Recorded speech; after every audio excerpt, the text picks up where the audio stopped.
Hi，我想介紹自己，我名係 Sylvia， 50歲，我有個做嘢喺香港10年幾，第一係點心菜嗰度3年，照顧 BB 1年到3年，跟住咧第二咧係食堂菜嗰度都係煮飯、煮餸、買餸、整乾淨屋同埋有小姐、有哥哥同埋一個先生3個人。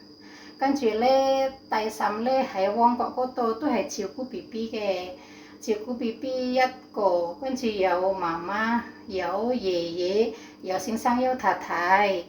跟住咧喺初藤嗰度咧係2年嘅。有照顧媽媽，有照顧婆婆，有照顧媽媽，有照顧公公老人家，係咁嘅。finish contract 嘅。